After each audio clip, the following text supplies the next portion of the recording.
I was always like, I don't know how to play this style. And I really want to know how to play that style. Like, for instance, like jazz. I can fake it a little bit, but I'm not a jazz guy. And I hate the fact that I don't have a vernacular for jazz because I'm impressed by it. I love the harmonic content of that stuff. And you're missing out on a lot of money. Oh, sorry. I just love you. Sorry. Man. So, but it's the player part of me wishes I could do that. And I thought, you know what? That's not me. There's several genres that are not in my wheelhouse. Are you scared of Christmas songs at all ever? Sometimes, because they can lean really heavy jazz. Pretty jazz.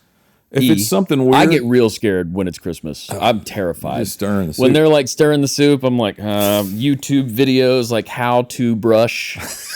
The first time I ever stirred the soup it was either a Chris Young Christmas record or Rascal Flatts Christmas record. It was like a very large Christmas record that I was But so you terrified. say Rascal Flatts, and I can't imagine it dipping way too far into outside of it got their pretty audience. wild, and I'll tell you why. Sweet Tim Akers, God rest his soul. Yeah, wow. He arranged that whole record with Jay, and so it got pretty deep. I got called once to play on it was like a Southern gospel thing, which when I was a kid, I grew up Church of Christ. We didn't even have a piano. Okay. It was all Acapulco, as they say. I sat down and I remember Paul Franklin was playing steel. I'm trying to remember who the band was. It might have been Needham on drums, but we were at Sound Emporium, and the guy who wrote it was a pianist, and he could play all of that Liberace kind of stuff. It's all rubato at the beginning. Starts in F sharp, which is the greatest of all keys on a piano. The band doesn't even come in for like 3.5 minutes. It's modded 5 times before the band comes in. I am sweating blood.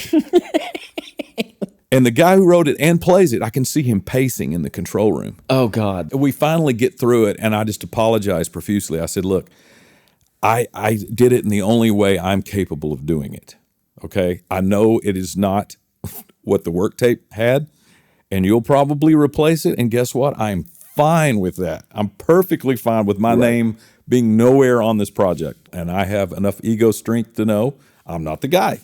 I can name 2 or 3 guys that I know could read this and get it perfect. And they're all like, nah, man, it's all cool. The next one's easy. Next one's convention. And I looked over and I'm like, what the hell is convention? I had no idea what that meant. And they play it, and Miles, it was that, it's the stride piano thing. And I looked up and I went, I'm out. Remember when I said the only thing that I'm not the guy for? So there's 2. Oh, and I remember taking the producer literally in the hallway. I feel bad of him, and he thought I was kidding. I grabbed him like this, and I shoved him against the wall. And I was like, Jeremy, don't ever call me on something like this. He goes, oh, it's all good. And I shoved him. I was like, I'm serious. Don't ever do this.